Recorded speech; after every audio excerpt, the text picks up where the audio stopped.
नमस्कार, ये आकाशवाणी शिमला है। अब आप प्रभा शर्मा से प्रादेशिक समाचार सुनिए।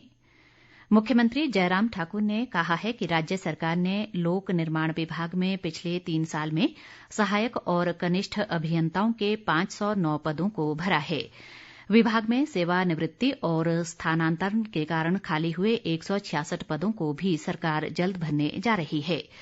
मुख्यमंत्री ने ये जानकारी आज विधानसभा में प्रश्नकाल के दौरान भाजपा सदस्य रमेश धवाला के सवाल के लिखित जवाब में दी। कांग्रेस विधायक राजेंद्र राणा के सवाल के लिखित जवाब में राजस्व मंत्री महेंद्र सिंह ठाकुर ने बताया कि प्रदेश के भू अधिनियम की धारा 118 के तहत जिन लोगों को जमीन खरीदने की मंजूरी मिली है, उन्हें 2 वर्ष के भीतर अपना काम शुरू करना होगा।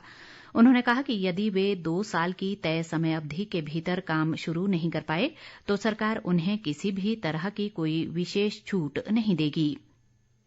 महेंद्र सिंह ठाकुर ने कहा कि पिछले 3 वर्षों में प्रदेश में ऐसे 27 आवेदनकर्ता हैं जिन्होंने 2 साल के भीतर काम शुरू नहीं किया। उन्होंने बताया कि 31 जनवरी 2021 तक धारा 118 के तहत 234 मामलों को मंजूरी प्रदान की गई है। खाद्य आपूर्ति मंत्री राजेंद्र गर्ग ने विधायक सुखविंदर सिंह सुक्खू और नरेंद्र ठाकुर के संयुक्त सवाल के लिखित जवाब में बताया कि सरकार घाटे में चल रहे 63 डिपुओं को बंद करने पर विचार कर रही है। प्रदेश में काम कर रहे क्रशर मालिकों को सरकार के कायदे कानून मानने ही होंगे। उद्योग मंत्री बिक्रम सिंह ठाकुर ने शिमला में चल रहे प्रदेश विधानसभा के मॉनसून सत्र में आज नियम 62 के तहत भाजपा के रमेश धवाला द्वारा लाए गए ध्यानाकर्षण प्रस्ताव के जवाब में ये जानकारी दी। उन्होंने कहा कि सरकार ने क्रशर मालिकों को काम करने की अनुमति दी है, लेकिन उन्हें इसमें हेराफेरी की इजाजत नहीं दी जा सकती। बिक्रम ठाकुर ने कहा कि नदी नालों से रेत बजरी निकालने के लिए जेसीबी से माइनिंग की व्यवस्था है, लेकिन ये व्यवस्था केवल उन्हीं क्रशर मालिकों के लिए है जिन्हें माइनिंग प्लान में इसकी मंजूरी दी गई है।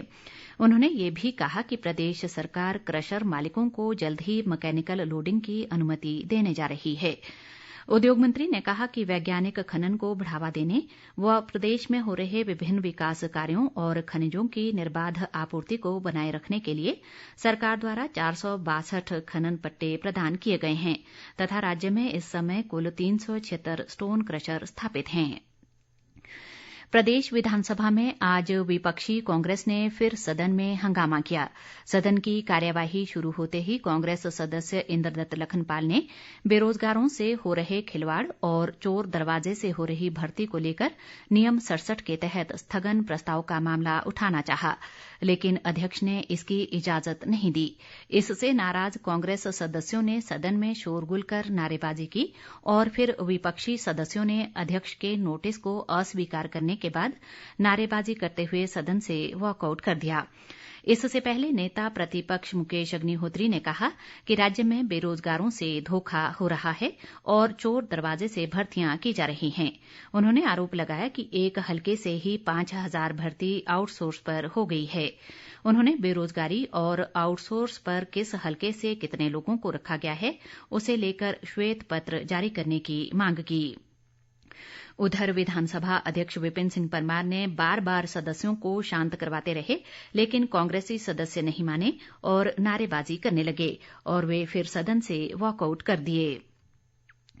इस बीच मुख्यमंत्री जयराम ठाकुर ने विपक्ष के सदन में किए गए व्यवहार की कड़ी निंदा करते हुए कहा कि वे गैर जिम्मेदाराना व्यवहार कर रहे हैं और महत्वपूर्ण प्रश्नकाल में व्यवधान डाला।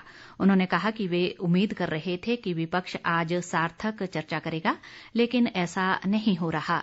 मुख्यमंत्री ने कहा कि आज विपक्ष की ऐसी परिस्थिति हो गई जहां नेतृत्व को लेकर होड़ लगी है और विपक्ष में वरिष्ठ नेतृत्व की बड़ी कमी दिख रही है। मुख्यमंत्री ने कहा कि कांग्रेस ने जो क्षेत्र विशेष के लोगों को रोजगार देने की बात कही है वो पूरी तरह से असत्य है और तथ्यों के विपरीत है।